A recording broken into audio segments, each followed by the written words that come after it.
Setiap Maaf, penyaji akan diberikan waktu sekitar 5 sampai 10 menit untuk memaparkan artikel dan judul masing-masing yang telah didaftarkan pada acara ini. Lalu di sini akan ada 5 pemateri. Yang pertama, apakah Ibu Ayu sudah hadir di sini? Bu Ayu sepertinya belum bisa bergabung. Oke, berarti kita langsung kepada Ibu Triwahyu, betul begitu, Alsa? Iya, begitu saja.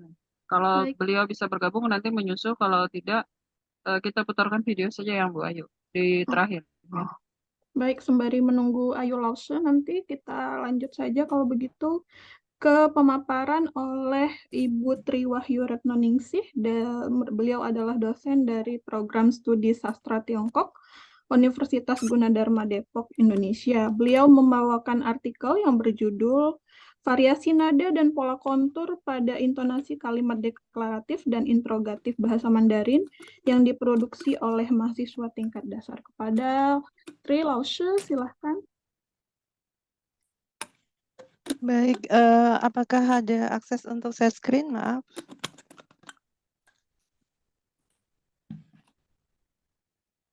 Sudah.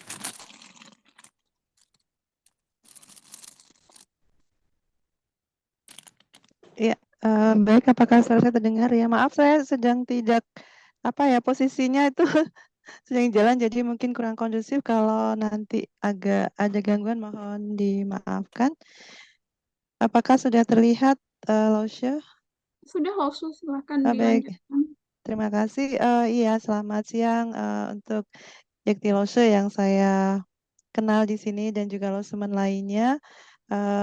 Mohon izin untuk menyampaikan materi penelitian sederhana sekali, sangat sederhana karena juga dilakukan dalam waktu yang singkat, yang mungkin nanti ini menjadi satu bahan diskusi untuk bisa dilanjutkan untuk penelitian yang lebih mendalam lagi.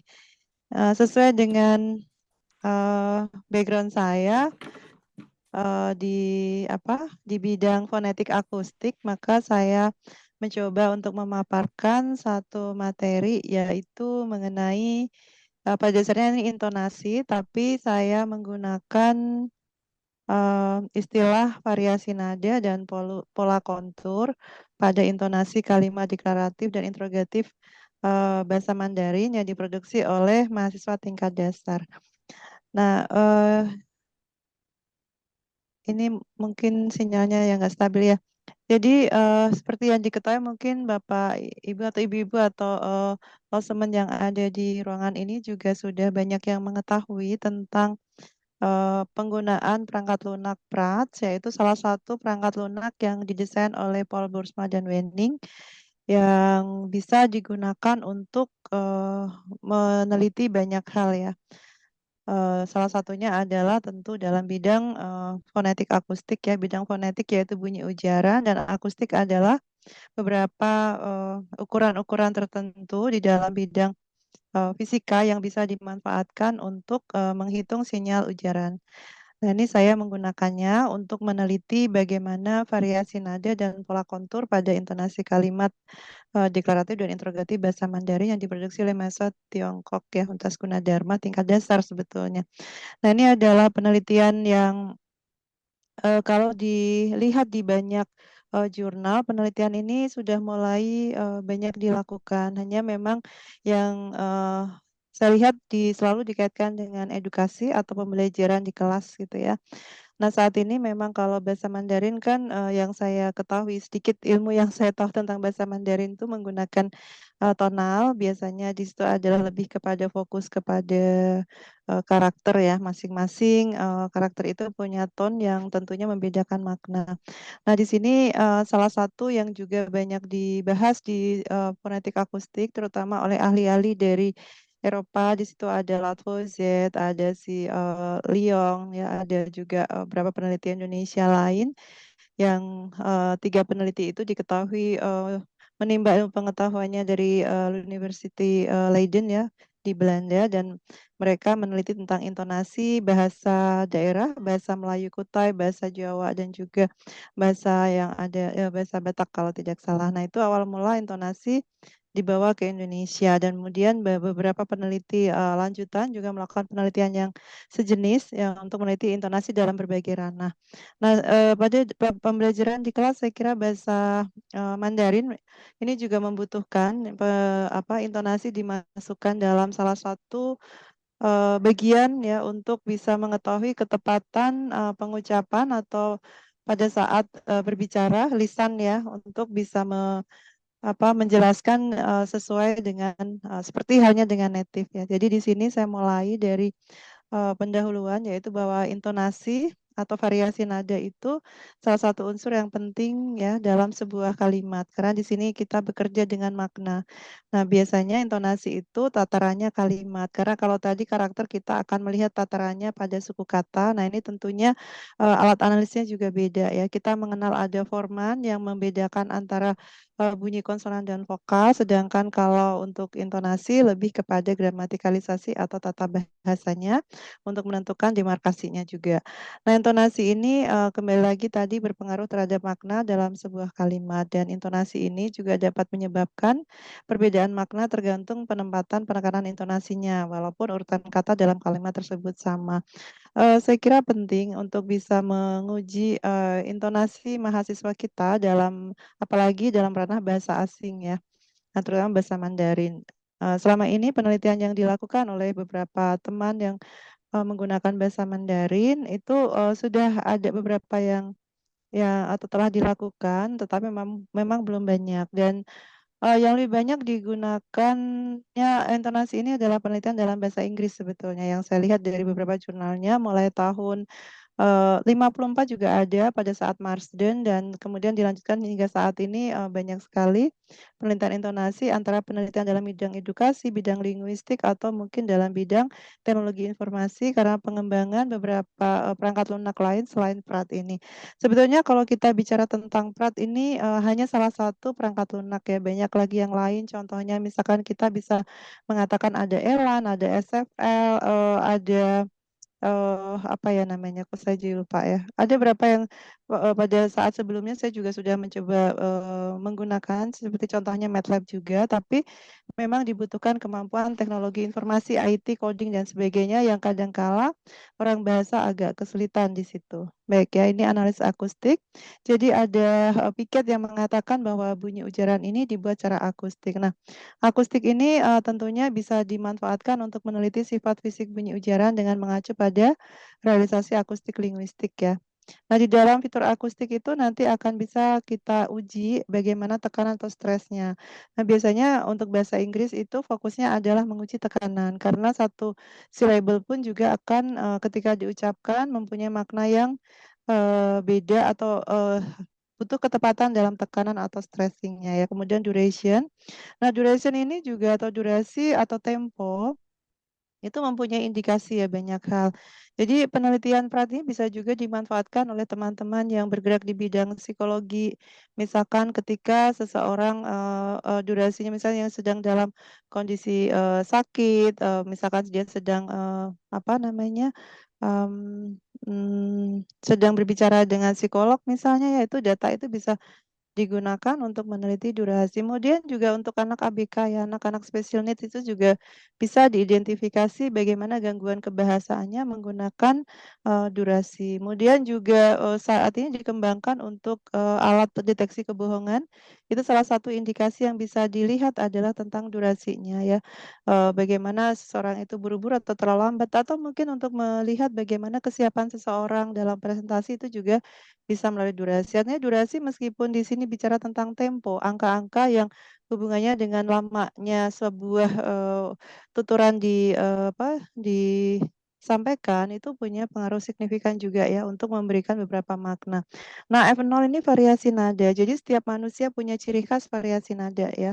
Sebagai contoh, kalau di dalam bidang akustik itu dibedakan menjadi 3 kategori, yaitu laki-laki dengan rentangnya adalah sampai 100 Hz ya, 80 sampai 100 Hz. Di atas itu adalah perempuan, 100 Hz sampai kira-kira 150 sampai 200 Hz atau 250, dan anak-anak itu bisa sampai 500 Hz. Jadi variasi nada ini menentukan satu adalah usia, yang kedua adalah jenis kelamin ya. Jadi bisa menandai, mencirikan masing-masing orang gitu ya. Kemudian intonasi tadi lebih ke tata bahasa untuk membedakan makna, apakah ada demarkasi tertentu, apakah ada batasan-batasan koma, jangter atau jeda yang tentunya juga memberikan informasi yang berbeda satu dengan yang lain. Nah, intonasi ini di dalam bahasa Inggris sendiri ada patokan bahwa ketika menggunakan kalimat tanya maka ada resting intonation atau intonasinya naik ya. Demikian juga sebaliknya jika kalimat deklaratif atau berita lebih kepada falling intonation, dan ini kita gunakan sebagai salah satu acuan untuk penelitian kebahasaan di bahasa yang lain. Kemudian nilai Forman ini hanya digunakan untuk mengidentifikasi bunyi vokal dan konsonan. Bunyi vokal yaitu untuk menentukan ketepatan lidah kita menyentuh langit-langit lunak dan yang lainnya ya. Untuk apakah ketepatan dalam bidang apikoalveolar, apikodental gitu ya. Itu bisa kita lihat dari angka Formannya. Bagaimana fungsi lidah keluar masuk lidah itu dan juga tinggi rendahnya lidah itu bisa menentukan bagaimana ketepatan dalam pelafalan. Nah, itu menggunakan analisis Forman. Nah, di sini Gordon juga mengatakan bahwa penggunaan tekanan itu sebetulnya digunakan sebagai parameter akustik ya. Tadi sudah ada durasi, frekuensi dasar itu sama dengan F0, dan intensitas itu menunjukkan kenyaringan. Jadi ketika seorang yang mungkin bagi anak-anak yang berkebutuhan khusus ya, di UNJ kan juga ada di sana ya, PLB itu bisa digunakan juga untuk meneliti bagaimana tingkat tantrum seseorang gitu ya. Jadi biasanya ketika dia tantrum akan teriak yang sangat keras, itu bisa kita uji untuk tingkat intensitasnya atau kita sebut sebagai desibelnya. Nah, kemudian juga kualitas vokal ini tadi yang saya sampaikan ini menggunakan analisis Forman. Jadi pelafalan itu menggunakan analisis Forman, sementara kalau kita ingin menguji bagaimana makna dari sebuah kalimat berdasarkan sintaksisnya, tata bahasa kelengkapannya menggunakan analisis intonasi. Nah, semuanya ada di ilmu fonetik akustik atau kita sebut sebagai prosodik ya. Nah, di sini di dalam bahasa Mandarin sendiri tentunya tonalnya bisa kita lihat per karakter ya. Kemudian dalam bahasa Mandarin itu juga dicontohkan beberapa adalah kata ma, yaitu dengan beberapa makna yang Loseman juga sebetulnya sudah berkali-kali mungkin yang menjelaskan hal ini kepada mahasiswanya.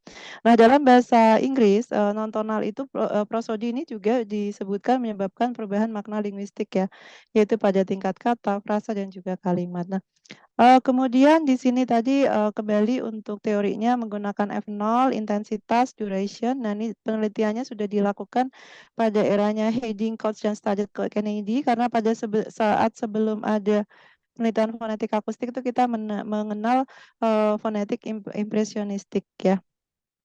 Oke, jadi kenapa impresionistik? Karena pada saat kita mendengarkan intonasi ataupun pelafalan itu menggunakan kemampuan intuisi kita. Nah, intuisi tentunya harus disupport atau didukung oleh pengetahuan. Nah, makanya impresionistik ini lambat laun terlalu subjektif ya, sehingga orang yang memang bergerak di bidang akustik fonetik kemudian mengusulkan beberapa perangkat lunak yang bisa secara presisi untuk mengidentifikasi ketepatan dalam produksi bunyi tadi. Nah, sehingga di sini 4 fungsi intonasi, Abe juga menjelaskan, kebetulan Abe ini peneliti bahasa Jepang, dan dia mengatakan bahwa ada 4 fungsi penting, yaitu sebagai demarkasi ya, sebagai batas akhir sebuah kalimat, kemudian menunjukkan gramatikal, apakah itu bentuk kalimat deklaratif, interrogatif, atau imperatif, kemudian bagaimana sikap menunjukkan pada persepsi ya terhadap suatu situasi, kemudian penekanan atau tekanan pada suatu frasa, misalkan dalam satu kalimat kita tekan penekanannya di mana akan menunjukkan makna kalimat tersebut. Baik, selanjutnya di sini ada beberapa jurnal yang mengatakan di dalam bahasa Mandarin sendiri intonasi sering kurang mendapat perhatian ya di kelas, sehingga dianggap bukan sesuatu yang pokok. Yang lebih dilihat adalah tadi analisis Forman atau bagaimana pelafalan yang tepat dalam sebuah karakter dan juga tone-nya. Sementara intonasi agak diabaikan. Nah, ini statement ini bukan dari saya, tapi saya temukan dari beberapa jurnal yang meneliti tentang intonasi bahasa Mandarin. Dan di kita sendiri bahwa kalau kasus di lapangan, interferensi bahasa ibu juga mempengaruhi sekali dalam pembelajaran intonasi.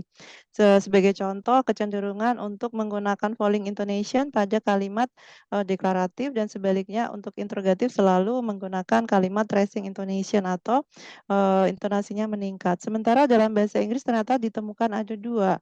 Jadi kalau falling intonation itu juga bisa mengindikasikan kalimat tanya gitu dalam eksepsional beberapa kasus tertentu.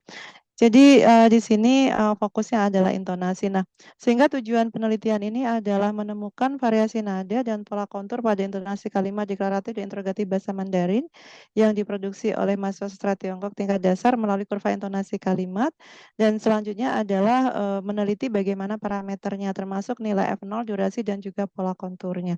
Oleh sebab itu saya membuat sebuah instrumen penelitian yaitu menggunakan dua kalimat tanya yang tentunya di sini adalah kalimat greetings atau pengenalan mengenai negara dan saya mencoba mengambil satu adalah kalimat dari native kemudian dibandingkan dengan kalimat pada anak-anak yang sedang mempelajari bahasa Mandarin pada tingkat awal. Nah, kalimat ini direkam pada situasi kelas di lab bahasa, kemudian diekstrak dalam bentuk WAV dan dianalisis menggunakan analisis akustik ya. Di sini menggunakan PRAT sehingga nantinya yang akan dianalisis adalah bagaimana nilai F0-nya, kurva intonasinya.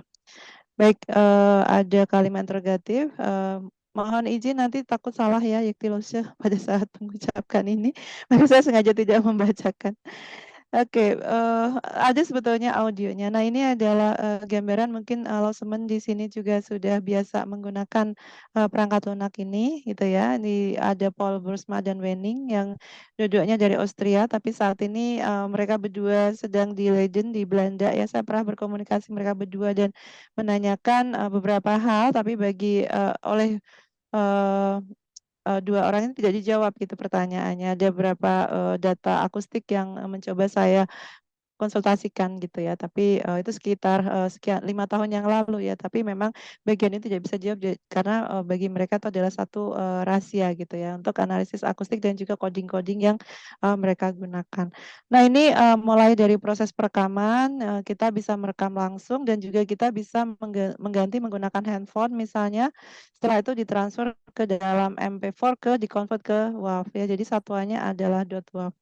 Dan ini kita bisa menggunakan banyak fitur atau komponen untuk menguji sesuai dengan kebutuhan kita.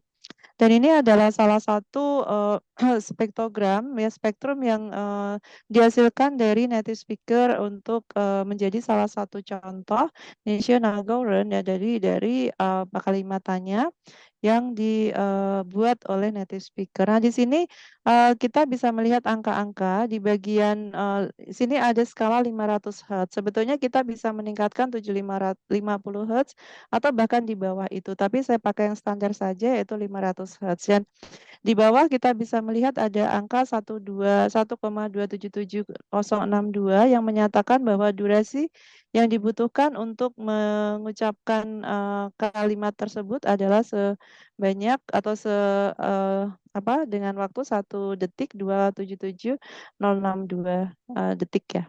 Kemudian ini ada angka 173 yang menjelaskan bahwa sebetulnya penuturnya adalah perempuan ya gendernya karena dengan skala penentuan jenis kelamin tadi 173 ada di ranah peneliti penutur perempuan. Nah, ini adalah ketika kita sudah menggunakan perangkat lunak dengan melakukan annotated atau anotasi dan kita bisa menggunakan tier untuk memberikan beberapa lapis yang kita butuhkan.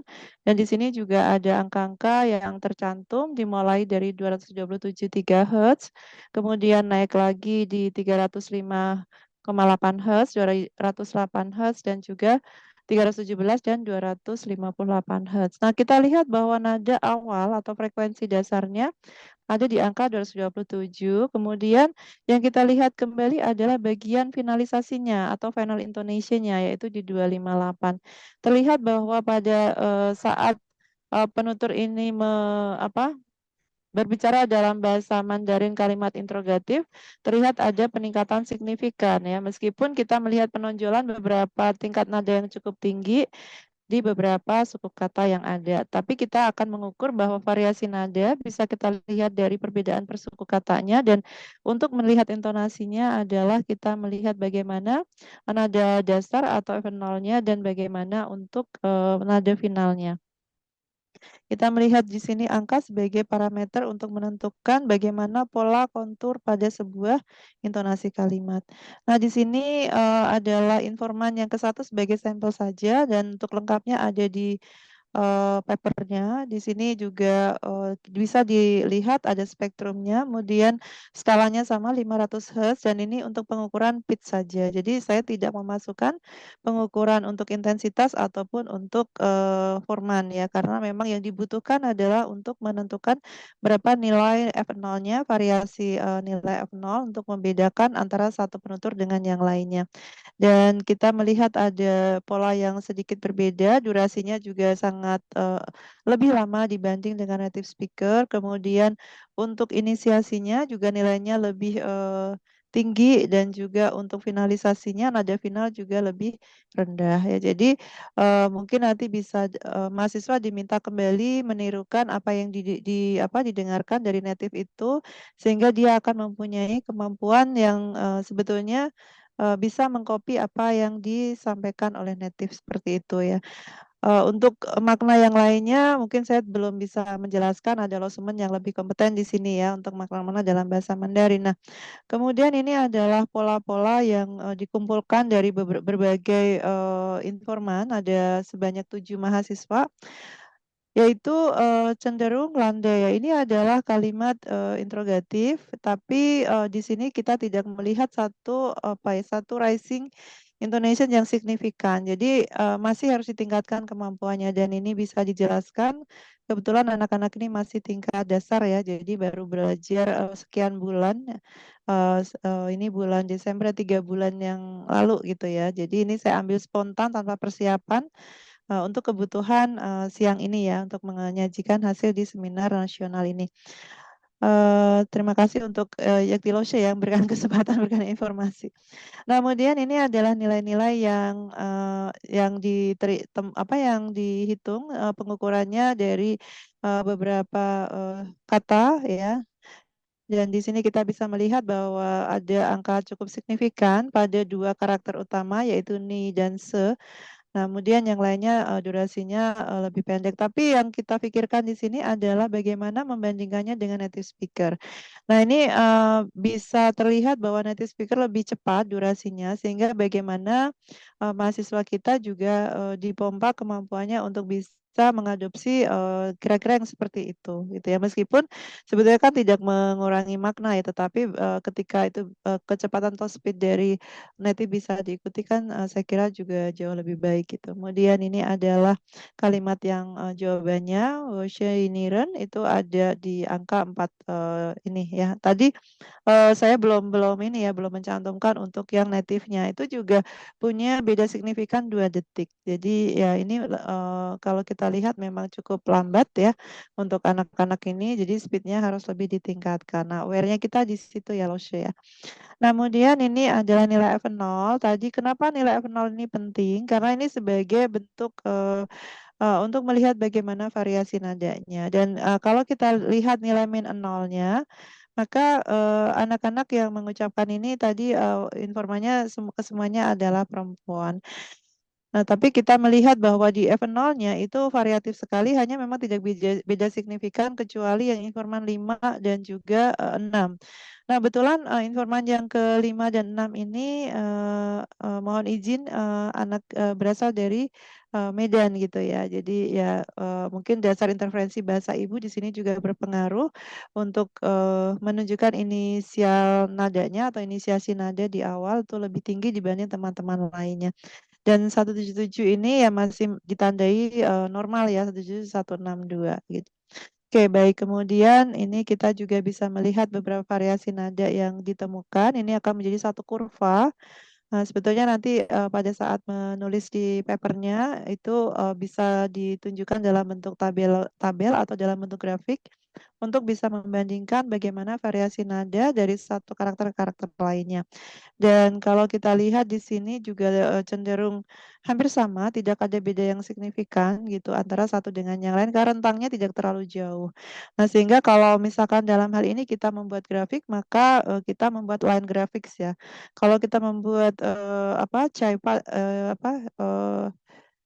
apa pie chart saya salah itu nanti akan membingungkan hasilnya. Jadi untuk pemilihan grafiknya pun kita juga perhitungkan atau mungkin menggunakan grafik batang ya. Ini adalah variasi nadanya dan tidak terlihat signifikan perbedaannya antara satu dengan yang lain. Nah, sehingga di sini dalam paper ini ada kesimpulan sederhana yang nantinya mungkin akan diperbaiki lagi pada saat full papernya bahwa yang diteliti di sini ada 4 komponen penting yaitu duration atau durasi, nilai F0 atau frekuensi fundamental atau fundamental frekuensi, pola kontur dan juga variasi nada. Nah, kemudian kalau dilihat rentang untuk kalimat interrogatifnya itu rentangnya 2 sampai 4 detik dan untuk duration-nya adalah 3 sampai 4 detik dan di sini mengindikasikan beberapa temuan bahwa intonasi atau pola konturnya itu untuk deklaratif landai cenderung turun. Jadi menyerupai bahasa Indonesia. Jadi ada sebuah fenomena bahwa interferensi bahasa ibu masih sangat kuat di sini.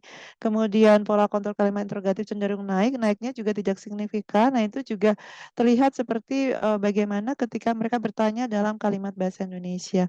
Kemudian ini implikasi hasil penelitian mungkin bisa menjadi satu sumbangan saran saja bahwa pada saat pembelajaran di kelas, maka intonasi juga bisa dimasukkan kepada salah satu aspek yang bisa jelaskan pada mahasiswa dan mahasiswa sebetulnya ketika mereka dilatih untuk menggunakan alat ini, mereka bisa secara mandiri mengecek ya, menguji bagaimana ketepatan intonasinya dibandingkan dengan native speaker. Jadi misalkan kita sudah punya salah satu contoh dari bahasa mesin pun juga bisa digunakan sebagai parameter dan kemudian itu bisa dilatihkan ya, bisa dilab secara bersama-sama atau secara mandiri.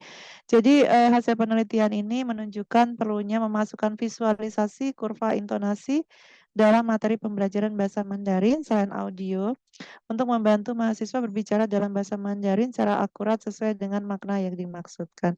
Demikian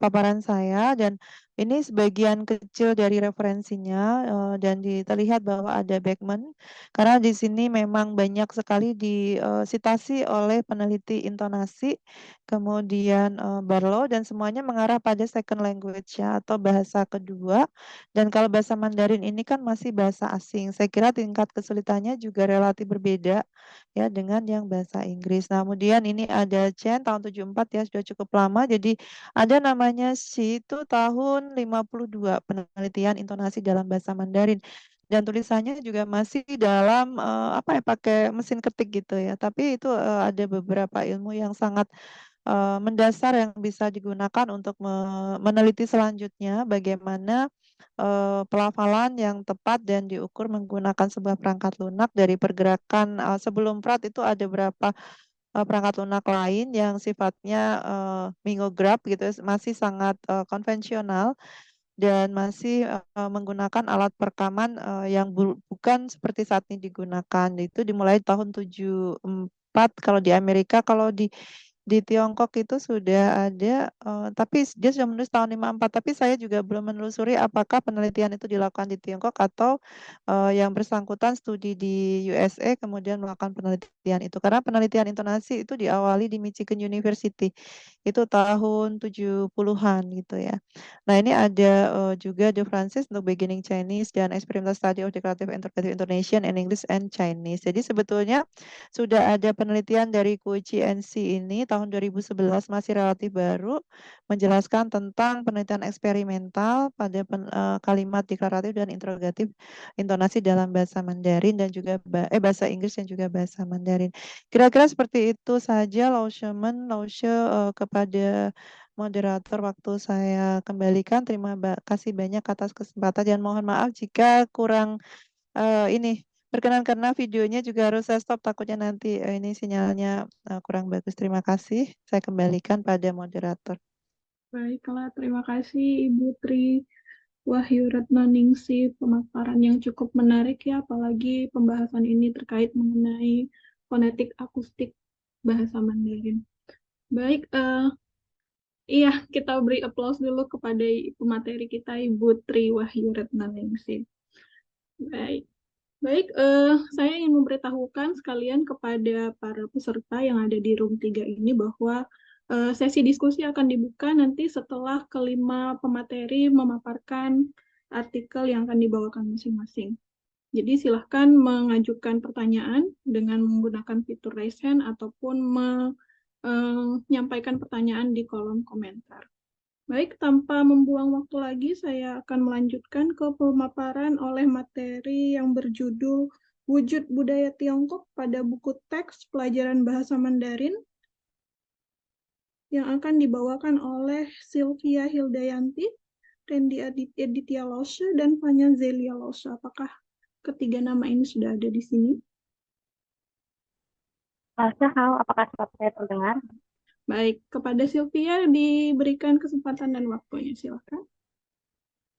Baik, selamat siang, Yakti Lause, Sheila Lause, Vika Lause, dan Lauseman mungkin yang hadir dalam acara hari ini, dan juga mungkin rekan-rekan mahasiswa dan lintas lainnya.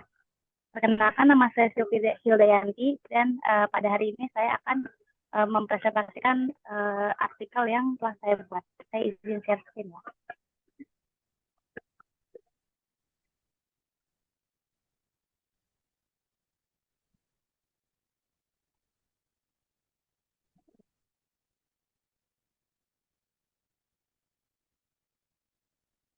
Baik, apakah sudah terlihat slide ini? Sudah, Sylvia, silakan dilanjutkan. Jadi penelitian yang saya lakukan yaitu wujud budaya Tiongkok pada buku teks pelajaran bahasa Mandarin Hanyu Shui Ping Kao Shi Biao Teng Jiao Chang jilid 1. Latar belakang atau pendahuluan apa yang membuat saya melakukan penelitian ini yaitu dari teori yang dikemukakan oleh Kunjaraningrat yang menjelaskan bahwa bahasa dan budaya memiliki hubungan yang sangat erat karena bahasa merupakan salah satu dari 7 unsur kebudayaan. Lalu sehingga jika kita berbahasa dan ketika kita berbahasa dan melihat sisi budayanya, maka akan terjadi komunikasi yang baik.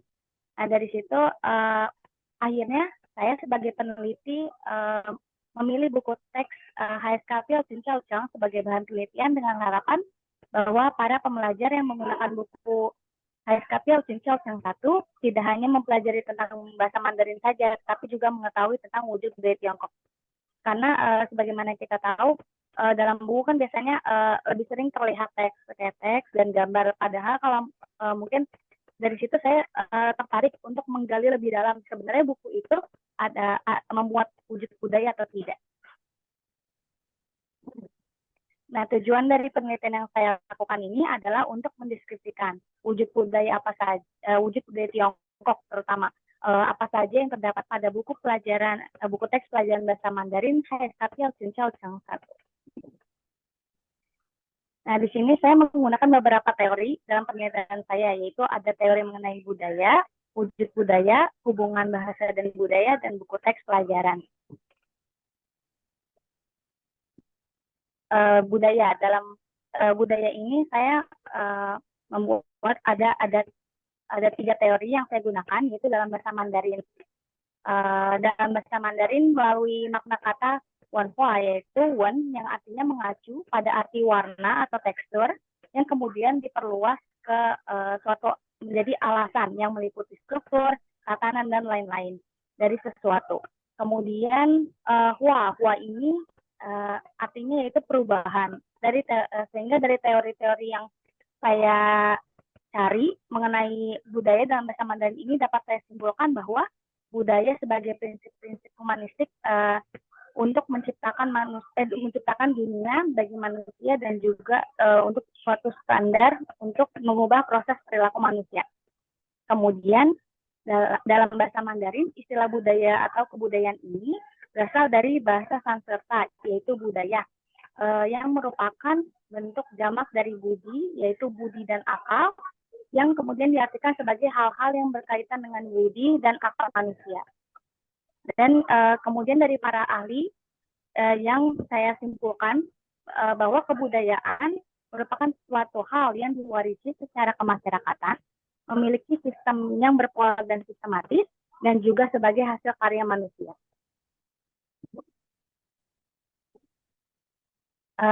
Kemudian ada wujud budaya. Menurut teori yang dikemukakan oleh Kunjaraningrat, wujud budaya terbagi menjadi 3, yaitu wujud budaya berupa ide, aktivitas, dan fisik. Wujud budaya berupa ide ini yaitu berupa gagasan-gagasan, nilai-nilai, norma-norma, dan peraturan yang tidak dapat didekati oleh alat indera dan bersifat abstrak. Kemudian wujud budaya yang kedua yaitu aktivitas. Nah, wujud budaya yang berupa aktivitas ini yaitu sistem sosial yang merupakan tindakan berpola yang dibentuk oleh manusia itu sendiri, seperti berinteraksi, berhubungan, dan bergaul sesuai dengan adat tata kelakuannya. Dan yang terakhir yaitu wujud budaya berupa fisik. Nah, di sini dari fisik ini yaitu berupa hasil dari aktivitas, perbuatan, dan karya manusia yang dapat dinikmati oleh alat indera, baik diraba, dilihat, jadi bentuknya terlihat. Di sini ada hubungan bahasa dan budaya. Hubungan bahasa dan budaya ini terbagi menjadi 2, yaitu hubungan secara koordinatif dan subordinatif. Singkatnya, untuk koordinatif ini, bahasa merupakan 2 sistem yang melekat satu sama lain. Jadi kebudayaan yaitu merupakan sistem yang mengatur manusia, dan bahasa adalah sarana yang memfasilitasi kegiatan kebudayaan tersebut. Sedangkan secara subordinatif, bahasa memiliki tata cara dan harus sesuai dengan norma-norma yang ada dalam bermasyarakat. Jadi dalam kita berbahasa tidak semata-mata hanya berbicara asal-asalan saja, tapi kita harus juga memperhatikan norma-norma atau apa saja yang boleh dan tidak boleh yang ada di masyarakat dalam kehidupan bermasyarakat. Kemudian buku teks pelajaran, di sini ada pengertian dan fungsinya. Pengertian dari buku teks pelajaran ini saya dapat dari teori ini dikemukakan oleh Nasution bahwa buku teks pelajaran merupakan hasil seorang atau sekelompok orang pengarang yang disusun berdasarkan kurikulum yang berlaku. Nah, kemudian fungsi dari buku teks ini adalah sebagai pedoman bagi siswa dalam belajar dan bagi guru dalam membelajarkan siswa untuk bidang studi atau mata pelajaran tertentu. Di sini prosedur penelitian yang saya lakukan, yang pertama saya melakukan identifikasi masalah. Nah, di sini fokus masalah yang saya lakukan pada penelitian ini adalah wujud budaya yang terdapat pada buku teks pelajaran bahasa Mandarin Haikapil Cincau Ceng 1. Kemudian saya melakukan kajian pustaka. Di sini saya menggunakan teori-teori yang sekiranya relevan untuk dapat saya gunakan sebagai penelitian ini. Seperti tadi, yaitu ada teori mengenai ada budaya, wujud budaya, kemudian ada juga unsur budaya, hubungan antara bahasa dan budaya, dan juga buku teks pelajaran. Kemudian saya menentukan tujuan penelitian yang sudah dikemukakan tadi bahwa tujuan penelitian ini adalah untuk mendeskripsikan wujud budaya Tiongkok apa saja yang terdapat dalam buku teks pelajaran HSKP Cincau Ceng 1. Kemudian saya melakukan pengumpulan data. Pengumpulan data ini saya lakukan melalui teknik membaca dan mencatat dokumentasi. Dari setiap komponen data yang sudah dikumpulkan, yaitu teks bacaan dari buku teks pelajaran bahasa Mandarin HSKP Cincau Ceng 1. Setelah itu, setelah saya kumpulkan data, saya melakukan analisis dan menginterpretasikan data. Dari data yang telah saya peroleh, peneliti saya kemudian melakukan analisis sehingga menghasilkan kesimpulan mengenai apa saja wujud budaya Tiongkok yang terdapat pada buku teks pelajaran HSKP Cincau Ceng 1. Dan yang terakhir saya membuat kesimpulan. Dari sini saya membuat laporan hasil penelitian dalam bentuk tabel dan deskripsi. Kemudian saya melakukan kesimpulan dari apa yang telah saya dapat setelah saya melakukan penelitian mengenai wujud budaya Tiongkok yang terdapat pada buku teks pelajaran HSKP Cincau Ceng 1. Di sini untuk teknik pengumpulan datanya saya melakukan teknik analisis isi konten atau content analysis serta teknik studi dokumen. Kemudian saya mengumpulkan data dari berbagai sumber seperti buku dan artikel jurnal untuk melakukan penelitian ini. Kemudian untuk teknik pengajian datanya, saya menampilkan hasil dari seluruh data yang telah saya kumpulkan dan analisis. Kemudian saya sajikan dalam bentuk teks narasi dan tabel. Dan untuk kriterianya yang saya gunakan ini dalam buku HSKPL Cincau 1 ini adalah teks bacaan yang mengandung unsur budaya Tiongkok dalam buku teks pelajaran bahasa Mandarin HSKPL Cincau 1. Jadi dalam buku ini saya batasi untuk bagian teks bacaan saja. Ini adalah instrumen penelitian. Di sini saya membuat tabel yang sekiranya bisa membantu saya untuk menghasilkan apa saja wujud budaya Tiongkok yang ada dalam buku teks pelajaran bahasa Mandarin HSKPL Cincau 1. Di sini saya langsung ada buat isinya, contohnya satu ini. Di sini ada nomor, berisi untuk nomornya. Kemudian ada babnya, berisi nomor bab yang saya teliti. Kemudian judulnya juga saya tulis, contohnya ni hao. Kemudian halamannya juga spesifik saya tulis, yaitu contoh yang saya tulis ini halaman 2 dengan teksnya yang berjudul juga sama-sama ni hao. Nah, di sini idenya, di sini saya menemukan idenya mengucapkan salam. Kemudian bagian aktivitasnya saya menemukan 2 orang bertemu di gedung kantor, lalu saling menyapa dan berjabat tangan dengan mengucapkan ni hao. Dan terakhir fisiknya itu gedung kantor. Di sini saya akan jelaskan menggunakan contoh teksnya.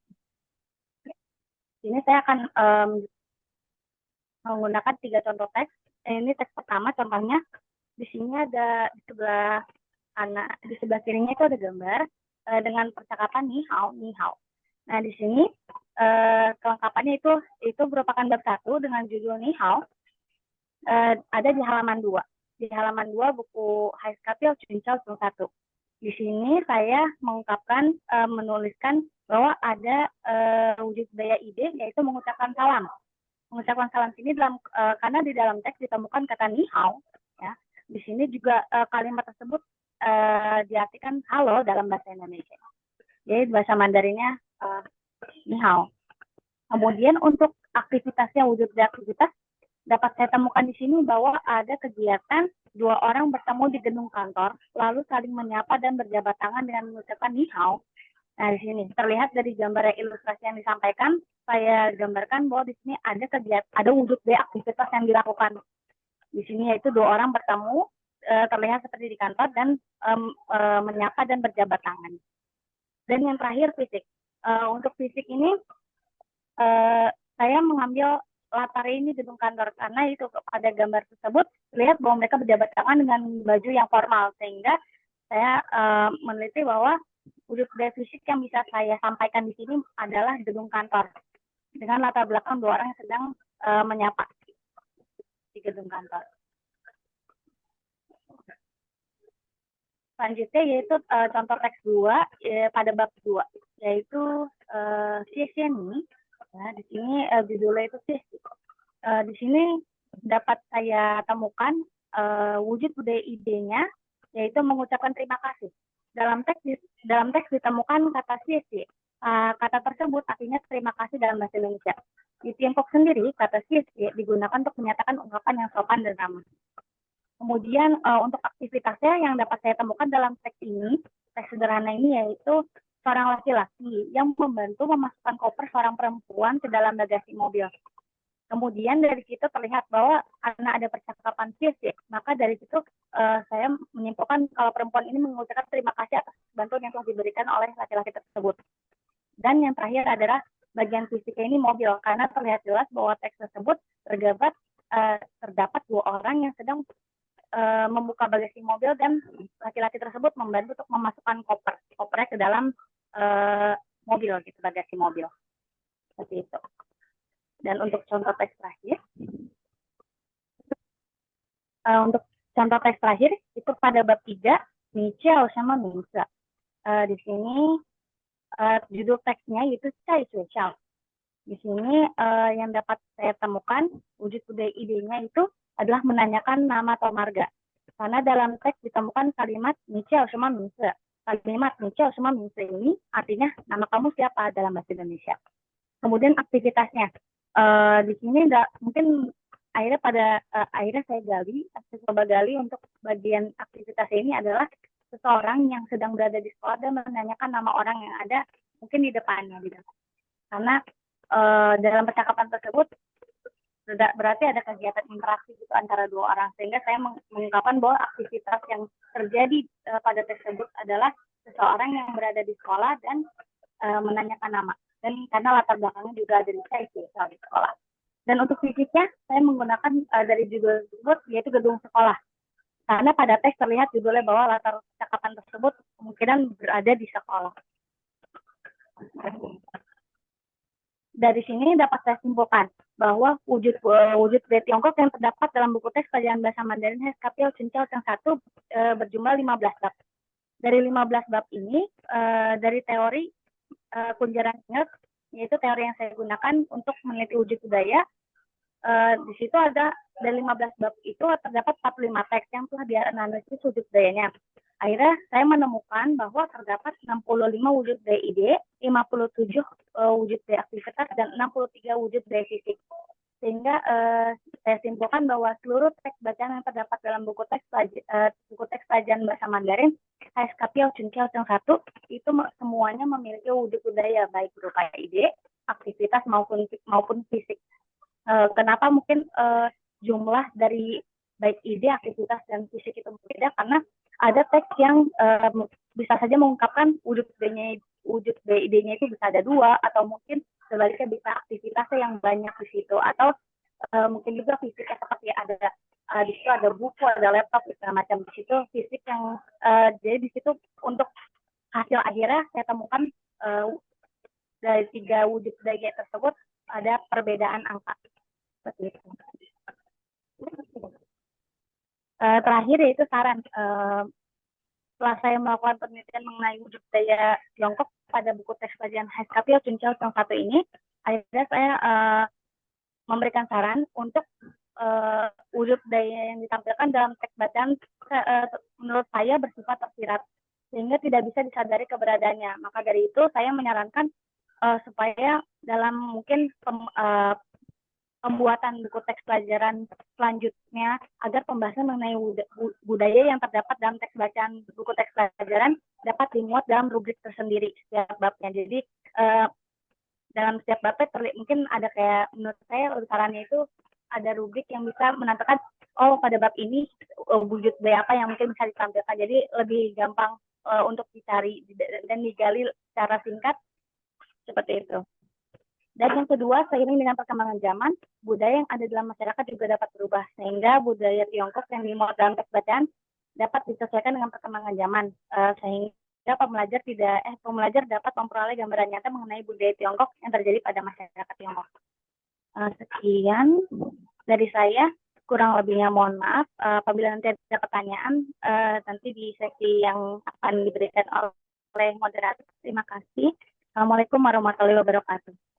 Baik, terima kasih Sylvia atas pemaparannya cukup jelas dan juga informatif ya, khususnya mengenai pembahasan tentang bahasa dan budaya di kalangan masyarakat Tiongkok dan Indonesia pada saat ini ya.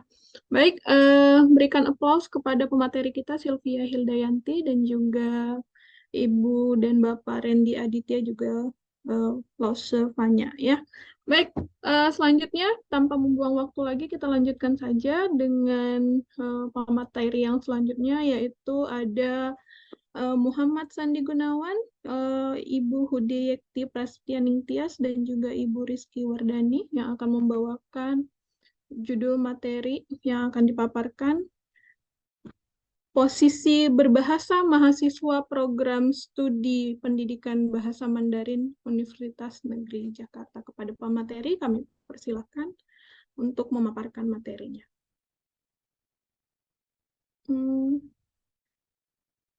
Apakah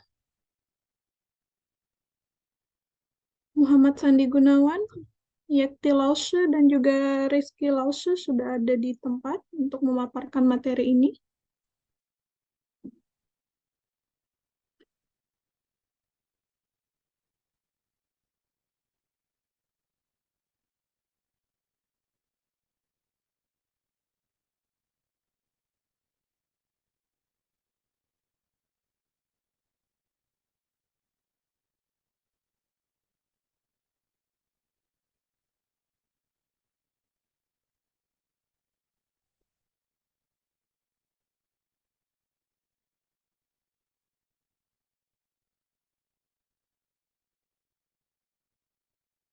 Halo Ibu Salah, Iya, Lause sekarang ini. Ibu Hudiati. Betul. Mungkin bisa dilompat dulu barangkali ya. Mungkin beliau Oh iya. kemana nih? Ke video berarti ya? Bukan, baru udah muncul lagi Lause-nya. Oh ya. Mm-mm. Ini saya share sendiri atau gimana Rasida? Rasida ada? Saya akan bantu share screen ya, Osha. Oke, thank you.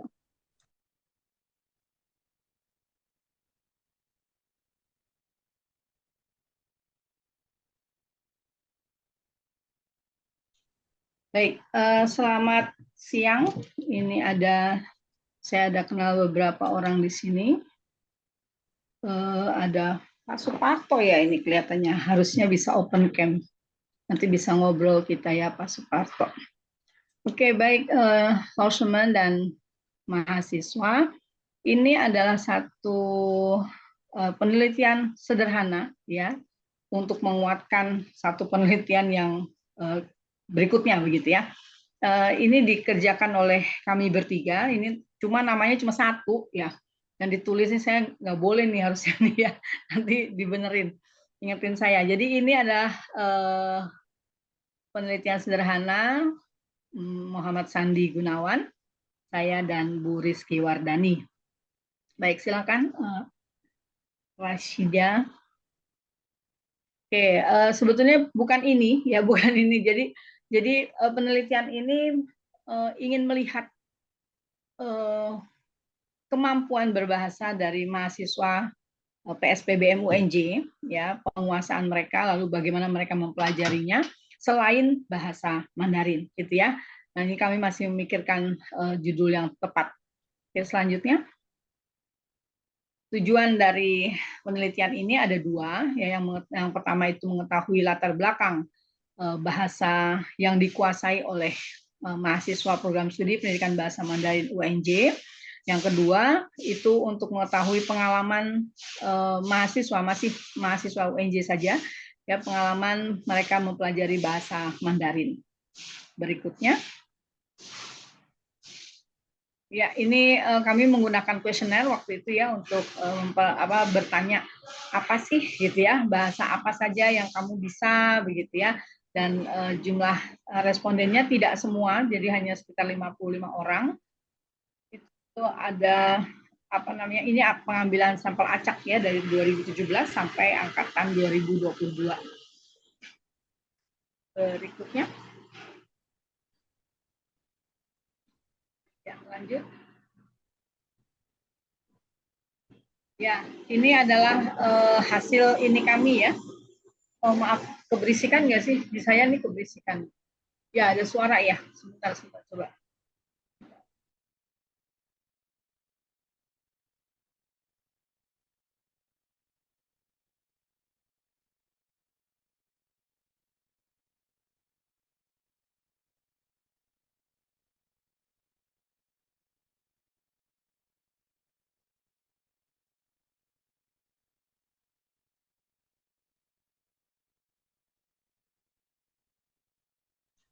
Oke, baik. Saya lanjutkan ya. Jadi dari 55 orang responden tadi, itu mereka mengaku bahwa bahasa ibu mereka ya paling banyak itu bahasa Indonesia, meskipun mereka dari berbagai suku ya, dari berbagai suku, tetapi karena kebanyakan itu lahirnya di Jakarta, begitu ya, atau di kota besar, kebanyakan mereka tidak lagi berbahasa ini bahasa ibu orang tua begitu ya. Jadi hanya 96,4% yang menggunakan ada 96,4% yang berbahasa ibu bahasa Indonesia, sisanya ada yang berbahasa Jawa dan bahasa Kek ini kebetulan ada mahasiswa kita yang berasal dari saya lupa ya, dia Pontianak atau Singkawang begitu. Nah, itu dia berbahasa Kek untuk bahasa ibunya. Oke, lanjut. Ya, ini adalah bahasa sehari-hari ya. Ini memang agak mengejutkan karena ternyata ada yang mengaku bahasa sehari-harinya bahasa Inggris ya. Saya enggak tahu. Ya, mungkin pergaulannya kali ya. Jadi waktu itu pas dapat itu kuesionernya kami tidak langsung mengcounter gitu ya. Beneran lo tiap hari ngomong bahasa Inggris gitu ya. Tapi kami menerima saja begitu ya, bahwa Perlu sehari-hari teliti lebih lanjut tuh ya. ya perlu. Kenapa Kayaknya ini kok bisa ya, ini ada 7,3%, lumayan loh gitu ya, ini pakai bahasa Inggris, lalu ada yang pakai bahasa Mandarin karena lingkungan keluarganya, lalu juga bahasa K itu juga lingkungan keluarga, dan juga bahasa Jawa. Baik, lanjut. Nah, ini bahasa asing yang dipelajari mahasiswa kita ya. Kebanyakan sih mereka mengaku ya karena di SMA-nya ya, jadi tergantung tuh ya. Jadi di SMA ada yang dapat bahasa Jepang, ada yang dapat bahasa Arab, ada yang dapat bahasa Korea, dan ada yang dapat bahasa Mandarin. Sedangkan bahasa Inggris itu semua mengaku dapat gitu ya, paling tidak selama SMP dan SMA. Baik, lanjut. Ya, lanjut. Ya, ini adalah pertanyaannya, sudah pernah belajar bahasa Mandarin belum sebelum masuk ke PSBBM? Dan dijawab sudah oleh 49,1%, dan selebihnya 50,9% itu menjawab belum pernah. Nah, yang 49,1% itu sebetulnya ada sebagian itu dapat dari sekolah, lalu ada juga yang ternyata pernah kursus begitu ya, karena orang tua nyuruh begitu ya, jadi mereka kursus bahasa Mandarin.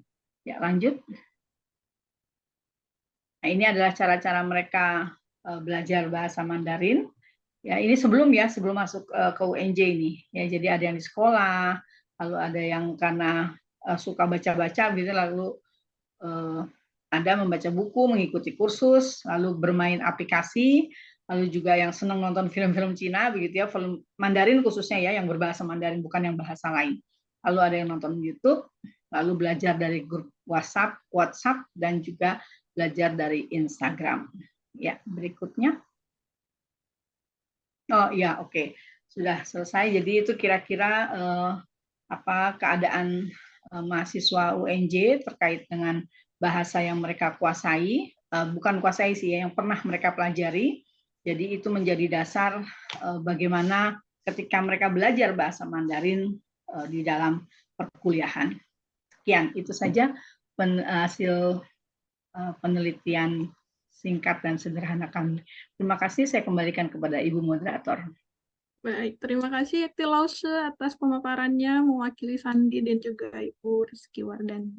Cukup menarik ya sebagai gambaran bagaimana posisi bahasa Mandarin bagi pembelajar bahasa Mandarin, khususnya mahasiswa kita sendiri di sini. Sebelumnya bahwa mereka sudah belajar bahasa asing selain bahasa Mandarin, otomatisnya ya begitu kira-kira. Sehingga nanti ini akan menjadi latar belakang kita untuk menetapkan kebijakan-kebijakan kita ketika perkuliahan berlangsung.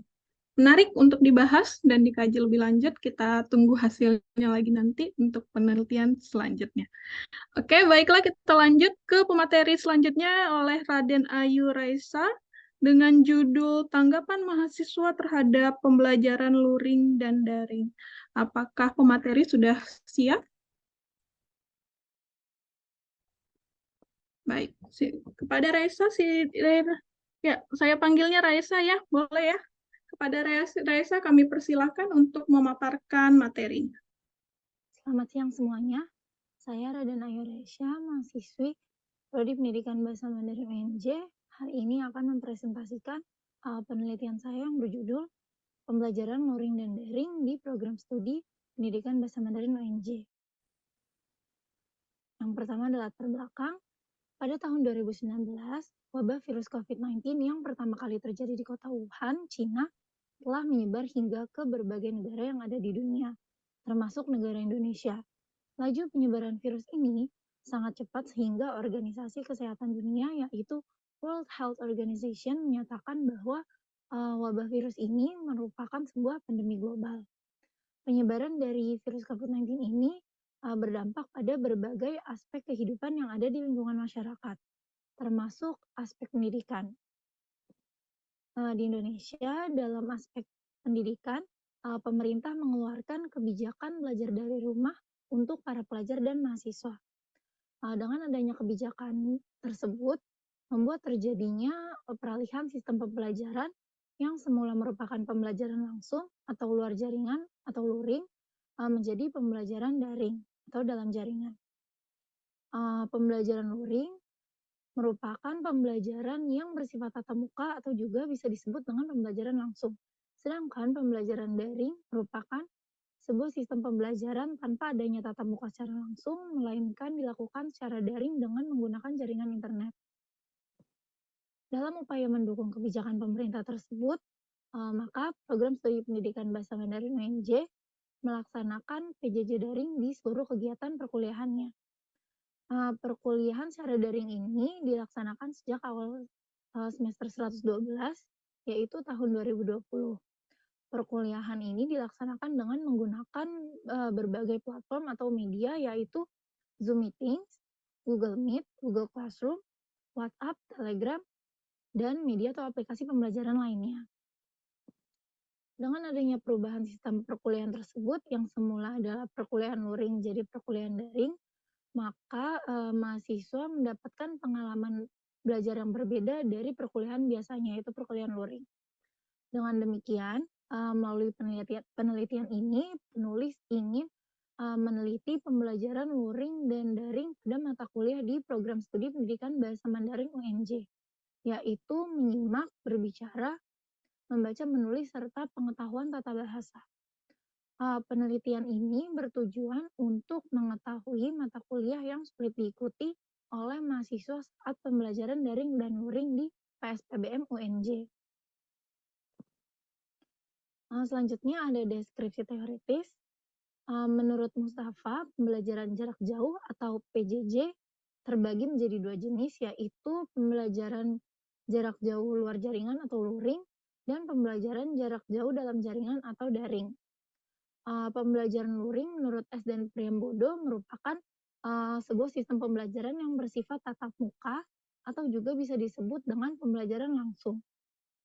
Kemudian Widya Stuti menambahkan bahwa pada saat pembelajaran luring, kegiatannya dilaksanakan dengan menggunakan media cetak yaitu buku, modul, dan bahan ajar cetak lainnya.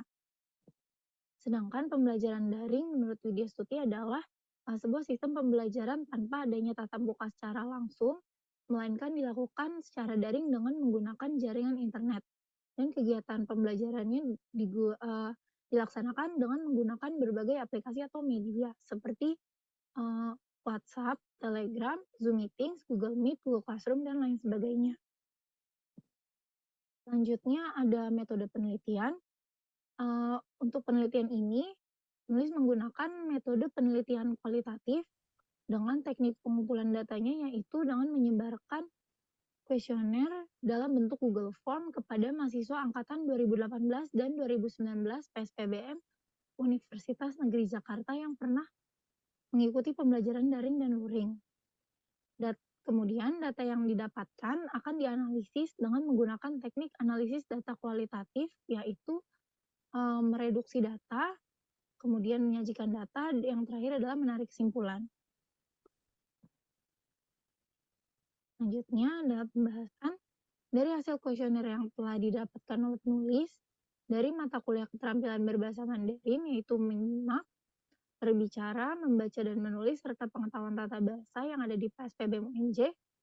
Pada pembelajaran luring, mata kuliah tersulit menurut mahasiswa yang pertama adalah menyimak sebesar 56,3%, kemudian diikuti oleh menulis sebesar 25%, kemudian percakapan 18,8%, kemudian membaca dan pengetahuan tata bahasa memperoleh hasil yang sama, yaitu 6,3%.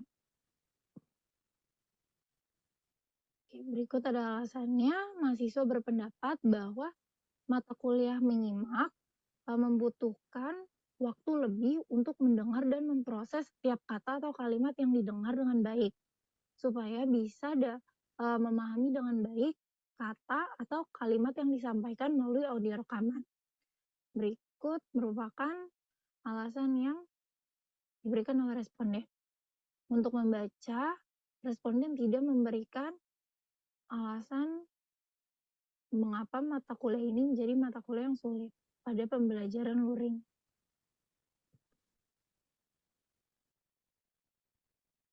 Berikutnya ada pembelajaran daring. Untuk pembelajaran daring, mata kuliah tersulit menurut mahasiswa adalah percakapan, yaitu sebesar 62,5%. Kemudian diikuti oleh mata kuliah menyimak, 43,8%, kemudian menulis sebesar 37,5%, kemudian ada pengetahuan tata bahasa sebesar 31,3%, yang terakhir adalah mata kuliah membaca sebesar 6,3%. Berikut adalah alasannya. Mahasiswa berpendapat bahwa pada saat pembelajaran daring, mata kuliah berbicara atau percakapan ini terasa sulit karena adanya gangguan sinyal atau dan juga perangkat yang digunakan, sehingga menyebabkan gangguan suara yang lambat dan putus-putus pada saat kuliahan, sehingga menyebabkan mahasiswa kesulitan untuk mendengarkan materi pelajaran dan memahami materi pelajaran dengan baik. Serta ketika pembelajaran daring, tidak adanya lawan bicara bahasa Mandarin sehingga membuat mahasiswa kesulitan untuk berlatih bahasa Mandarin dengan lebih leluasa. Mahasiswa juga berpendapat mata kuliah berbicara ini lebih efisien jika dilaksanakan secara langsung atau luring, karena terjadinya interaksi langsung antara dosen dengan mahasiswa atau antara mahasiswa dengan mahasiswa yang dapat digunakan untuk berkomunikasi dan juga berlatih berbicara bahasa Mandarin. Berikut merupakan alasan untuk mata kuliah yang lain.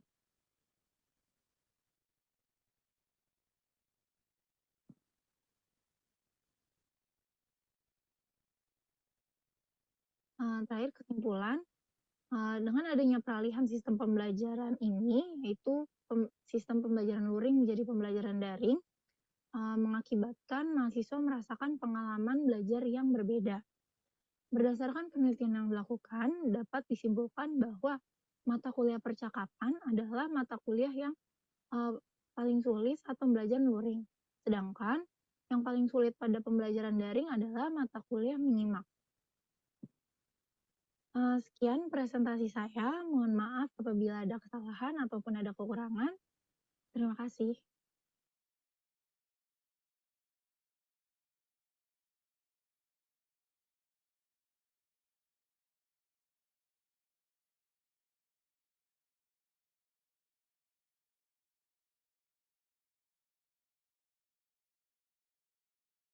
Resa, mohon maaf, tadi saya baru terlempar, sehingga responnya sedikit lama. Baik, Raisa, terima kasih atas pemaparannya terkait pembelajaran bahasa Mandarin secara luring maupun daring. Maka seiring pemaparan Raisa sebagai pemaparan nomor 4, apakah video dari Ayu Lause sudah bisa kita tayangkan, Rasida? Sudah bisa loh, akan segera saya tayangkan.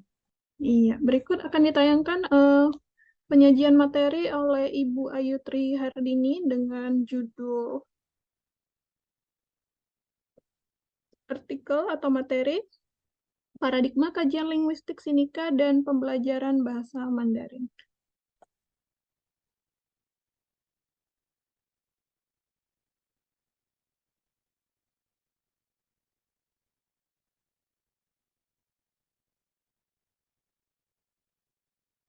Assalamualaikum warahmatullahi wabarakatuh. Selamat siang. Hari ini saya Ayu Tri Hardini akan mempresentasikan mengenai paradigma kajian linguistik sinika dan pembelajaran bahasa Mandarin. Berikut adalah hal-hal yang akan menjadi pembahasan, juga metode yang saya pilih, manfaat, dan implikasinya.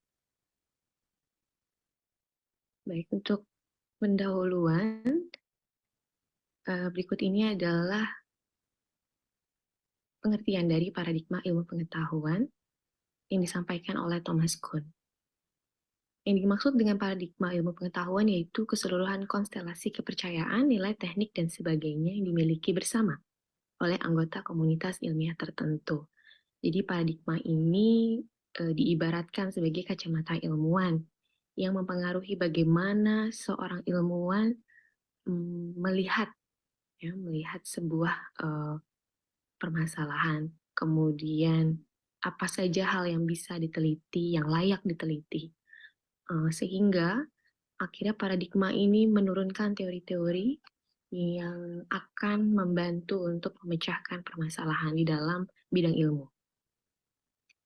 Nah, sebuah paradigma ini bisa mengalami perubahan atau yang disebut oleh Thomas Kuhn sebagai paradigm shift. Munculnya seperti ini kira-kira sudah saya tayangkan. Jadi ada paradigma satu yang menjadi normal science, lalu kemudian muncul anomali. Jika anomali tidak terselesaikan maka terjadi krisis, dan pada akhirnya menghasilkan paradigma selanjutnya. Jadi perubahan paradigma ini terjadi jika suatu paradigma tidak mampu menyelesaikan anomali-anomali dalam keilmuannya. Nah, metode yang saya gunakan yaitu studi pustaka. Ada studi literatur terhadap 3 literatur dengan bahasa sumber yaitu Mandarin, Inggris, dan Indonesia. Kemudian ada paparan dari Profesor Hermina Sutami yang sudah menyarikan penelitian terhadap bahasa Mandarin sehingga membuka jalan bagi pembahasan perubahan paradigma ini. Data yang dianalisis ini akan saya gunakan teori revolusi ilmiah di dalamnya dengan model klasifikasi paradigma kajian bahasa yang disampaikan oleh Isodarus. Nah, seperti ini kira-kira untuk bagian awalnya akan saya buka dengan pengkajian terhadap bahasa. Ya, jadi bagaimana awal mulanya, kemudian lahirnya ilmu linguistik. Nah, ini Ibu Hermina Sutami memberikan tahapan perkembangan penelitian linguistik Sinika. Jadi dibagi menjadi 3 tahap, tata bahasa tradisional, linguistik abad 19, linguistik abad 20 dan 21. Mungkin dapat dilihat pada slide. Begitu kira-kira untuk pendahuluan. Nah, ini kemudian adalah masuk ke bagian pembahasan. Jadi seperti yang saya sampaikan, saya menggunakan teori revolusi ilmiah dari Thomas Kuhn dan model paradigma kajian kebahasaan yang disampaikan oleh Isodarus. Maka ada 4 perubahan paradigma kajian linguistik Sinika. Yang pertama yaitu paradigma filsafat. Kenapa disebut demikian? Karena pada masa ini ilmu bahasa masih berada atau dianggap bagian dari ilmu filsafat. Yang kajian paling awalnya itu adalah eksplorasi, juga penamaan benda ya. Jadi dalam karya filsafat Cina klasik seperti karya Sun Tzu, Mo Tzu, Long Kun-sen ini misalnya itu masih ada jejak-jejak penelitian bahasa. Kemudian dalam hal untuk penamaan benda, seperti halnya yang terjadi di dunia barat, ya, di sini juga di Cina ada 2 aliran yaitu alamiah dan konvensional. Sun Tzu itu adalah tokoh untuk konvensionalnya dan Liu Xi adalah tokoh untuk alamiah modernnya. Nah, fokus kajian dalam paradigma filsafat yaitu aksara, kata, dan kosakata bahasa Han klasik. Pada era ini juga setelah keruntuhan dinasti Qing, kajian terhadap linguistik Sinika ini memasuki era yang baru, yaitu diperkenalkannya linguistik tradisional Barat. Hingga hal ini membuahkan hasil yang pertama yaitu adanya penelitian terhadap bentuk aksara klasik dan makna kata. Ini akhirnya menghasilkan kamus yang disebut dengan Erya dan Shuowen Xiezi. Kemudian penelitian terhadap fonologi tradisional yang berfokus pada kategori suku kata dan standarisasi bahasa Tiongkok. Ini kemudian menghasilkan teori fonologi tradisional. Kemudian yang ketiga, penelitian terhadap bahasa Han klasik itu akhirnya menghasilkan buku linguistik Sinika pertama berdasarkan teori fonologi tradisional ya, itu yang disebut dengan Ma Shi Wen Tong.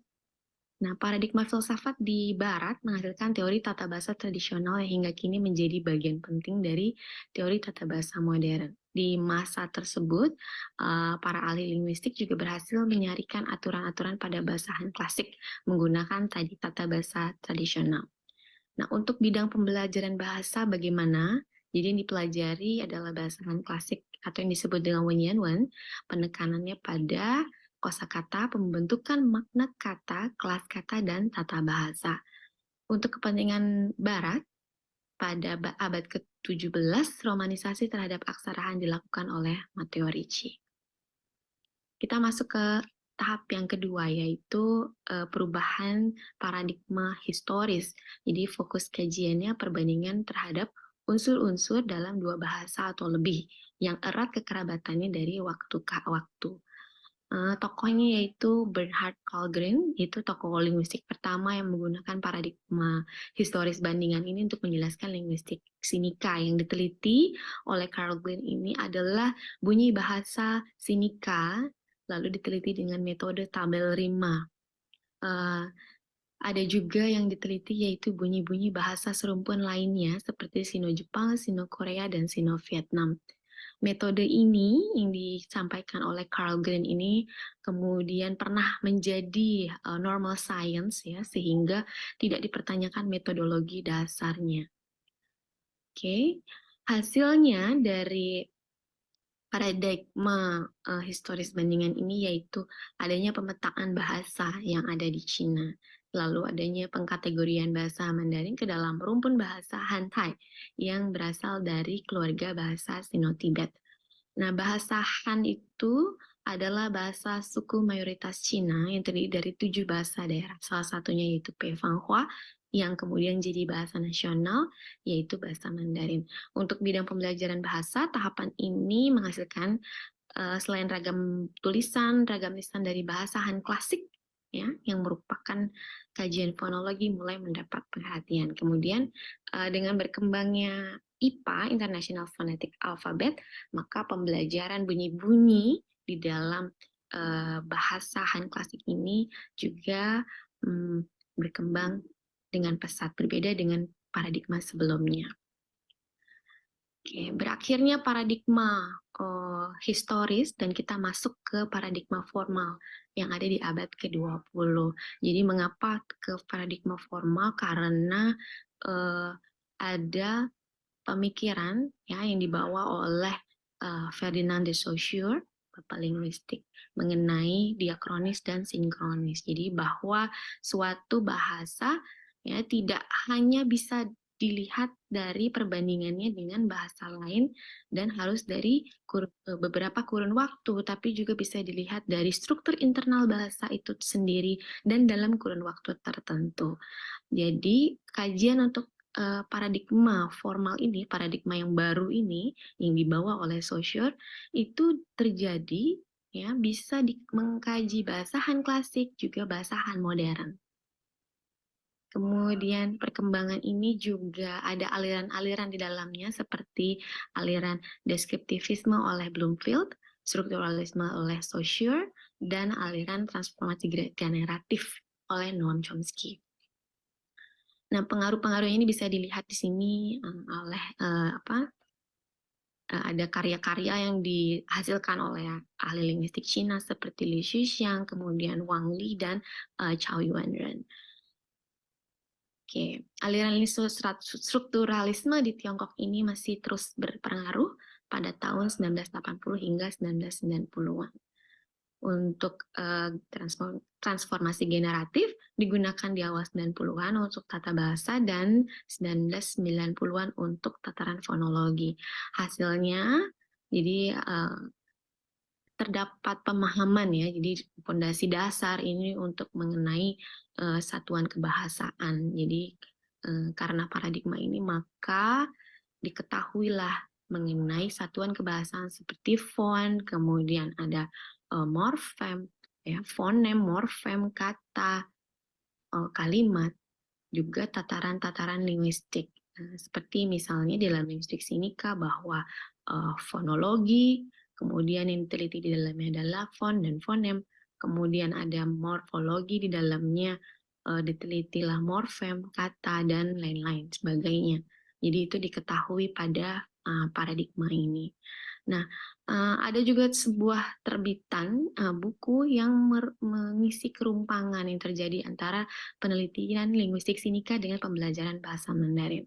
Sehingga pada masa ini banyak hal yang dihasilkan pengaruhnya besar bagi pembelajaran bahasa, yaitu perkembangan berbagai sistem transliterasi aksara Han. Jadi ada Weijiao, Hanyu Pinyin juga muncul pada tahun-tahun ini. Lalu ada Chuyin Fuhao juga yang saat ini masih digunakan di Taiwan. Juga karena ada transliterasi yang berkembang ini, maka juga membawa era pembelajaran bahasa Mandarin bagi orang asing. Kemudian berkembangnya pembelajaran mengenai bunyi bahasa Mandarin yang standar. Kemudian ada antusiasme mempelajari struktur tata bahasa Mandarin. Kemudian juga diketahui bahwa ada pembentukan kata, frase bahasa Mandarin terdapat 6 hubungan dasar yang sama. Jadi mulai terstruktur ya pembelajarannya. Kemudian muncul berbagai buku pembelajaran bahasa Mandarin bagi orang asing yang ditulis secara komprehensif. Lalu adanya HSK sebagai tes kompetensi yang mengukur penguasaan bahasa Mandarin. Selanjutnya untuk berikutnya adalah paradigma fungsional. Jadi paradigma fungsional ini bisa muncul karena adanya pemikiran bahwa ternyata persoalan-persoalan kebahasaan itu ada loh yang terkait dengan faktor-faktor di luar bahasa, dan itu tidak dapat, persoalan ini tidak dapat dipecahkan oleh paradigma sebelumnya, oleh paradigma struktur. Maka di sini kalau kita lihat, jadi paradigma fungsional ini digunakan dalam upaya membangun hubungan antara fenomena bahasa dan penggunaannya dalam komunikasi. Nah, beberapa karya yang menonjol ini disebutkan ada 2 ya oleh Yun. Ada karya Charles Lee dan Sandra Thompson, yaitu Mandarin Chinese A Functional Reference Grammar. Kemudian yang kedua karya Chou Chen Chu, yaitu A Discourse Grammar of Mandarin Chinese. Hasil dari paradigma ini yaitu aktivitas peninjauan kembali terhadap objek penelitian yang sebelumnya sudah dikaji secara tradisional. Kemudian adanya penggunaan analisis data corpus. Di bidang pembelajaran bahasa, muncul fenomena Hanyure ya, berkembang. Jadi seluruh orang di dunia ini sedang berlomba-lomba begitu belajar bahasa Mandarin. Itu terjadi pada periode ini. Bahasa Mandarin dipelajari untuk berbagai kepentingan. Jadi karena berdasarkan fungsinya ya, sehingga muncul cabang-cabang pembelajaran bahasa Mandarin yang baru, seperti misalnya bahasa Mandarin bisnis, bahasa Mandarin perkantoran, bahasa Mandarin wisata, bahasa Mandarin jurnalistik. Jadi interdisipliner di situ. HSK pun disesuaikan berdasarkan fungsinya. Jadi selain HSK yang umum, HSK dan HSKK itu ada juga YCT untuk bahasa Mandarin anak-anaknya, kemudian ada juga BCT untuk bisnis. Yang terakhir yaitu terbitnya buku-buku dengan materi berbasis HSK ini, berdasarkan fungsional juga. Oke, simpulannya adalah sebuah paradigma ilmu pengetahuan diperlukan dalam sebuah aktivitas ilmuah untuk sebuah kerangka kerja konseptual. Kemudian tadi perkembangannya dalam ilmu linguistik mengakibatkan munculnya paradigm shift ya, perubahan paradigma. Nah, paparan Hermina Sutami yang menyerikan penelitian terhadap bahasa Han dari abad ke-5 sampai ke abad ke-21 telah membuka jalan penelitian ini. Lalu penelitian ini berdasarkan teori revolusi ilmiah Thomas Kuhn dengan model klasifikasi Isodarus, diketahui terdapat 4 perubahan paradigma dalam kajian linguistik sinika, yaitu paradigma filsafat, historis, formal, dan fungsional. Dapat disimpulkan dari paparan tadi bahwa meskipun penelitian linguistik bahasa barat dan linguistik sinika diawali dengan fokus berbeda, namun pada perkembangan selanjutnya penelitian linguistik sinika secara aktif mengikuti perubahan paradigma dalam ilmu pengetahuan linguistik dunia. Lalu yang terakhir, sesuai perkembangan paradigma dewasa ini, materi pembelajaran bahasa Mandarin tidak hanya disampaikan secara teoritis, tapi juga dapat didekati secara interdisipliner dengan pertimbangkan fungsinya. Baik, itu mungkin sedikit dari saya. Terima kasih atas perhatiannya. Semoga bermanfaat. Baik, terima kasih Auyo Lause, walaupun tidak membersamai kita di sini, tapi video yang dipaparkan cukup memberikan ilmu baru dan pandangan baru kita terhadap linguistik bahasa Mandarin, gitu ya kira-kira. Baik, semua pemateri telah memaparkan artikelnya, maka kita buka sesi tanya jawab kepada peserta. Silahkan mengajukan pertanyaannya melalui fitur raise hand ataupun melalui kolom komentar. Saya bacakan di sini ada satu pertanyaan dari kolom komentar. Oh, belum ada, maaf. Saya pikir tadi ada. Baik,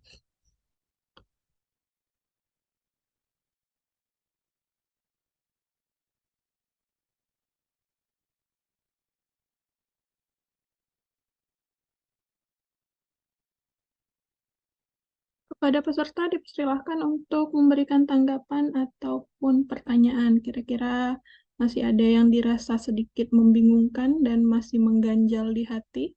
Silahkan diajukan kepada pemateri kita dengan judul masing-masing yang cukup menarik ya menurut saya. Jadi kalau dirasa tidak ada pertanyaan,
materi udah siap nih diberi pertanyaan. Kayaknya sudah dengan posisi siap sedia. Kita tinggal menunggu pertanyaan yang akan diajukan oleh peserta.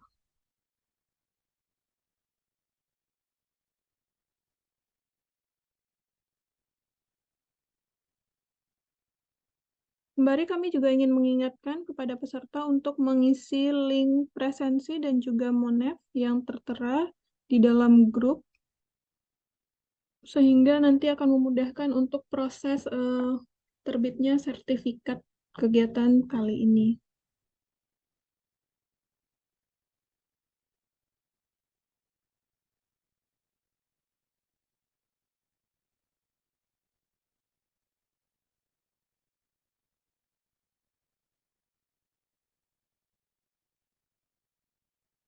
Ya, selamat siang. Ini yang di room 1 sudah selesai.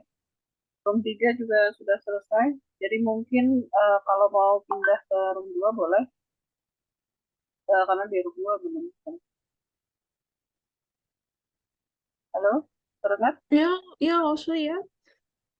Terdengar nggak? Putus-putus Lause. Ini yang di room 1 dan 3 sudah selesai sepertinya ya. Kalau mau pindah, yang belum selesai room 2. Kalau misalnya mau melihat di room 2 boleh. Tapi kalau misalnya ada kegiatan lain boleh ya. Tapi jangan lupa untuk mengisi presensi dan evaluasi. Satu link kok. Oke, baik.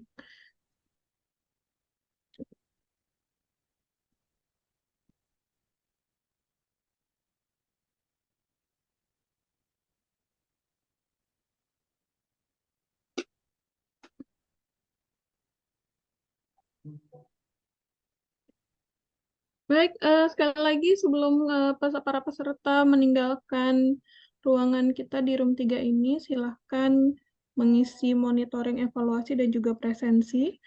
Jika ingin tertarik atau merasa tertarik untuk mengikuti kegiatan di room lain, silahkan bergabung di room 2 sebab room 1 menurut info yang saya dapatkan sudah selesai. Jika ada yang ingin ditanyakan, silahkan mengajukan pertanyaan kepada pemateri yang sudah memaparkan judul artikelnya tadi.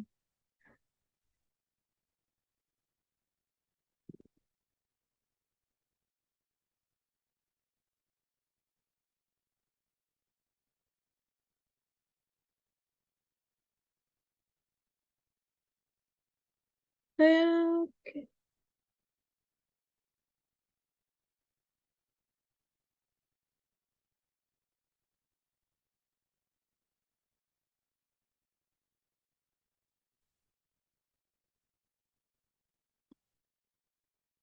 Oke, sepertinya penjelasan dari para pemateri sudah cukup jelas ya, karena tidak ada pertanyaan dan saya rasa tidak ada yang membingungkan dari semua materi, karena memang cukup menarik dan cukup lugas dibahas walaupun dalam kurun waktu yang cukup pendek dan singkat ya.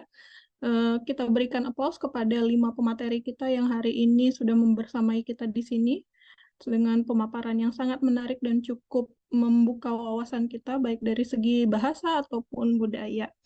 Ya, baik. Jika memang tidak ada tanggapan atau pertanyaan, maka kembali lagi saya ingin mengucapkan terima kasih kepada peserta dan juga pemateri sudah mempersempatkan waktunya untuk hadir bersama kita di sini. Izinkan juga lah saya menutup kegiatan di room 3 ini dengan pantun sedikit. Saya tidak ingin kalah dengan Wika Lause tadi ya. Jadi dari Irian banyak cendrawasih, roti mengembang diberi ragi. Cukup sekian dan terima kasih. Semoga kita bertemu lagi tahun depan. Assalamualaikum warahmatullahi wabarakatuh. Kita kembali ke main room ya, para peserta dan juga pemateri. Oke, Terima makasih Lause, izin pindah. kasih.